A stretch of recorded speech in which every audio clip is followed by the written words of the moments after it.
حضرت سیدنا فاروق اعظم رضی اللہ، میں تفصیل سے بات کروں گا اگلے جمعے جناب فاروق اعظم کے احوال پر۔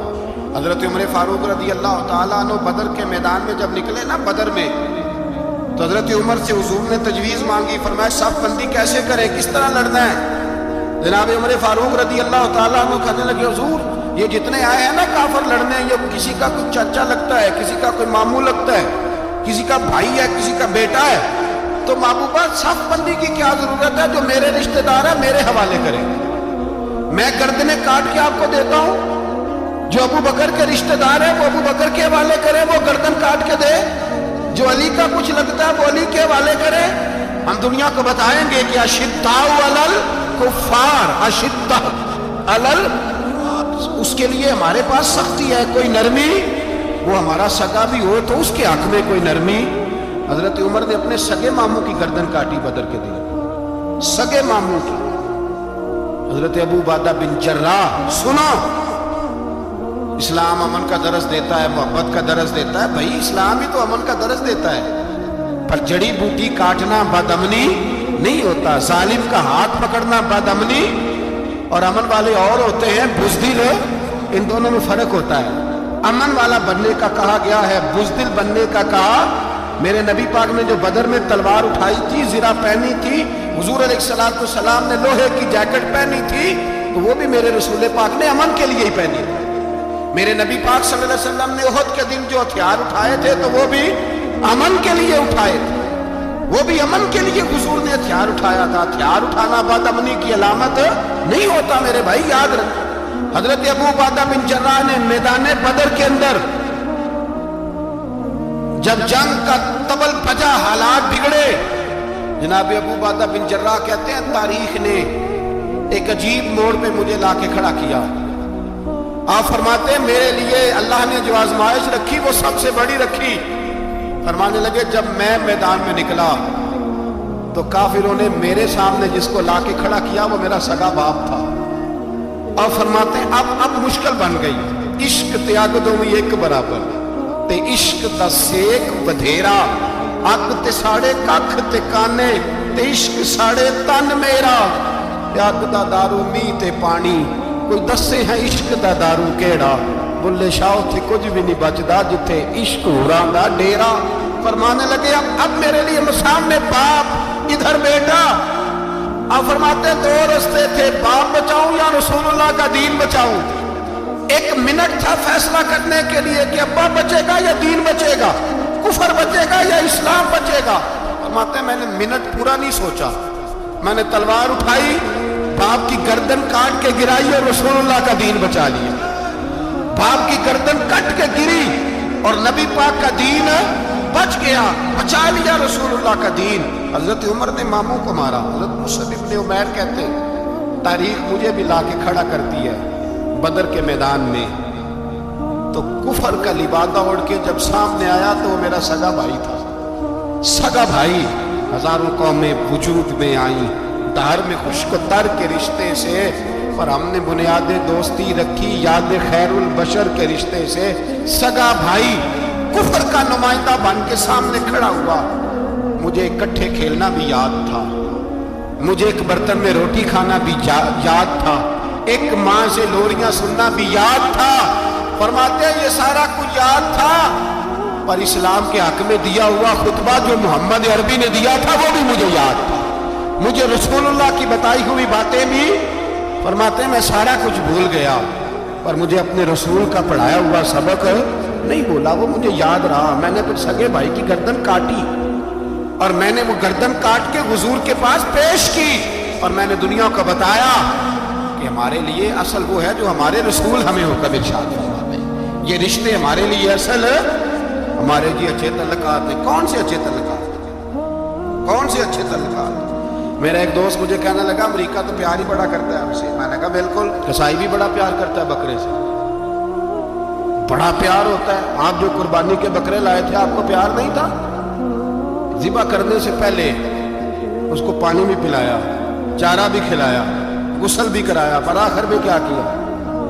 بولے نا جی، یہ والا پیار کرتا ہے امریکہ آپ سے، دیتا ہے کبھی کبھی پیسے، کوئی شک نہیں اس میں، وہ کہتا ہے وہاں زلزلہ آیا تو اتنے لاکھ ڈالر دیتا ہوں، فلاں آیا، لیکن وہ والا پیار جو کسائی بکرے سے کرتا ہے، کہتا ہے جب موقع آئے گا تو میں چھری بھی پھیروں گا، اور اپنے وقت پہ آ کے وہ یہ میری مثال یاد رکھ لینا، امریکہ کا پاکستان سے اور مسلمان سے وہ والا پیار ہے جو بکرے کا کسائی سے اور کسائی کا بکرے سے ہوتا ہے۔ وہ چارہ ڈالتا ہے، موٹا کر کے ذبح کرتا ہے، پتلا ذبح کرنے میں اسے لذت نہیں آتی۔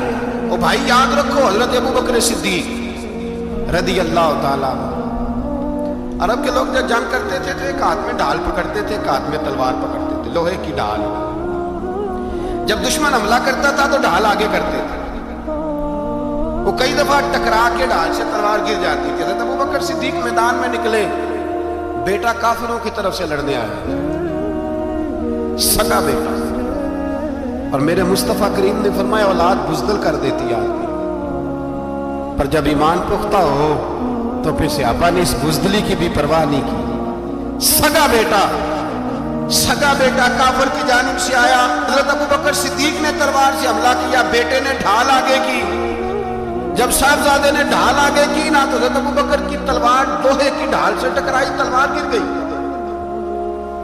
اب حضرت ابو بکر نے ہتے ہو گئے، صاحبزادے نے اٹھائی تلوار، کہتا جب میں مارنے لگا تو خیال آیا گھر تو میرا اجڑے گا، باپ تو میرا ہی ہے نا۔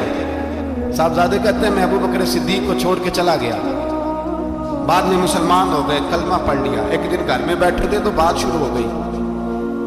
صاحبزادے کہنے لگے ابا جی وہ یاد ہے نا جب میری ڈھال سے آپ کی تلوار ٹکرائی تھی اور تلوار گر گئی تھی تو میں نے آپ کو باپ سمجھ کے چھوڑ دیا، میرا ہی گھر اجڑنا تھا باپ سمجھ کے۔ جناب صدیق اکبر رضی اللہ تعالیٰ عنہ، صاحب ابن شام نے لکھا ہے کہ اپنی سرین پر 2 دفعہ ہاتھ مارا، 2 دفعہ، کہنے لگے بیٹے تو اس وقت کافر تھا، تو نے مجھے چھوڑ دیا، میں جب واپس پلٹا تھا نا اسی دن اسی لمحے تو میرے دل میں خیال تھا کہ بیٹے نے تو چھوڑ دیا ہے، لیکن اگر بیٹا یوں میری تلوار کے نیچے آتا میں بیٹا سمجھ کے معاف نہ کرتا، کفر کا نمائندہ سمجھ کے قتل کر دیتا، اس لیے کہ میری نظر میں اگر کوئی اہمیت ہے تو رسول اللہ کے فرمان کی اہمیت ہے۔ باپ بیٹے اولاد کی کوئی اہمیت ہے؟ اشداء علی الکفار، کافر سے نفرت ہی نہیں ہوتی۔ یہاں تو موج لگ گئی ہے، ایک عام نوجوان سے لے کے عام آدمی سے وزیر اعظم تک کی سوچ یہ ہے کہ رہائش امریکہ میں ہونی چاہیے، لندن میں ہونی چاہیے، بس یہی سوچ ہے۔ اب تو اللہ تبارک و تعالیٰ معاف کرے جس کے پاس پاسپورٹ ہے لندن کا، یورپ کا، وہ سمجھتا پتہ نہیں میں کون سی بلا ہوں۔ چھوڑو، کس چکر میں پڑ گئے ہو، کس طرف نکل گئے ہو۔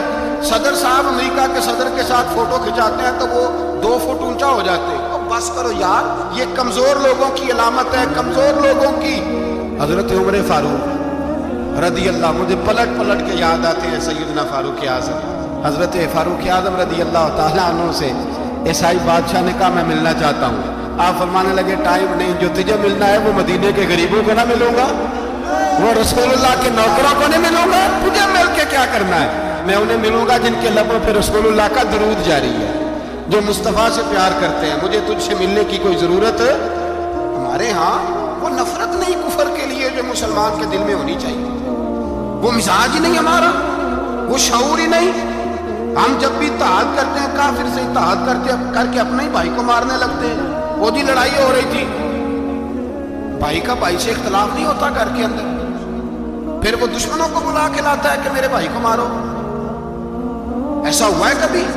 اگر آپس میں اسلامی ممالک کا اختلاف ہے بھی تو کافر کو لاؤ گے مارنے کے لیے، کافر کو لاؤ گے۔ اور یہاں ایک آدمی قید ہوا تھا امریکہ کا، پوری دنیا کو مصیبت پڑ گئی تھی، سمجھ آ رہی ہے؟ نام لینے کی ضرورت تو نہیں، باقی سمجھ آ رہی ہے آپ حضرات؟ ایک آدمی قید ہوا اور انسانی حقوق کی تنظیمیں اور ہمارے اپنے اندر سے بڑے بڑے، میں روشن خیال نہیں، میں روغن خیال کہتا ہوں، ان لوگ بڑے بڑے روغن خیال اٹھ کے کھڑے ہو گئے، جی انسانی حقوق کی بات کرو، جی ایسے ہو گیا، جی ویسے ہو گیا، لے گئے بندہ چھڑا کے۔ یہاں روز خون کی ندیاں بہتی ہیں، اقوام متحدہ جس سے مسلمان بھیک مانگتے پھرتے ہیں کہ مسلمانوں پہ مظالم بند کراؤ، اقوام متحدہ نے کہہ دیا کہ دنیا کی مظلوم ترین اقلیت کا نام برما کے مسلمان ہیں۔ اقوام متحدہ نے رپورٹ دے دی، پھر مر نہیں گئے سارے اسلامی حکمران؟ شرم اور غیرت کے ساتھ کسی گھڑے میں دفن نہیں ہو گئے؟ تمہیں للکار کے انہوں نے کہا کہ یہ سب سے مظلوم ہے، ان کا کچھ کرو۔ چند دن پہلے یہاں ننکانہ صاحب میں عیسائیوں نے جلوس نکال کے کہا مسلمانوں شرم کرو، ان کی مدد کرو۔ پوپ بول پڑا، پوپ عیسائیوں کا کہ مسلمانوں کہاں ہو، کدھر ہو تم، ان کی مدد کرو، نکلو ظلم ہو رہا ہے۔ پوری دنیا چیخی۔ آپ کے ملک میں آ کے امریکہ ڈرون حملے کر جائے تو آپ کی وزارت داخلہ کو بعد میں ہوش آتا ہو، ہمیں تو پتہ نہیں چلا، ہم تو سوئے ہوئے تھے، وہ حملہ کر گیا۔ اور عالمی قوانین کی مخالفت کر کے برما کی حکومت کہتی ہے کسی صحافی کو بھی ہم اندر نہیں جانے دیں گے، ہمارا ذاتی معاملہ۔ ایسے بے شرم لوگوں کو اپنا نمائندہ بناتے ہو، جنہیں ہوش تک نہیں اس بات کی۔ ہم نے کلمہ پڑھا ہوا ہے نبی پاک صلی اللہ علیہ وسلم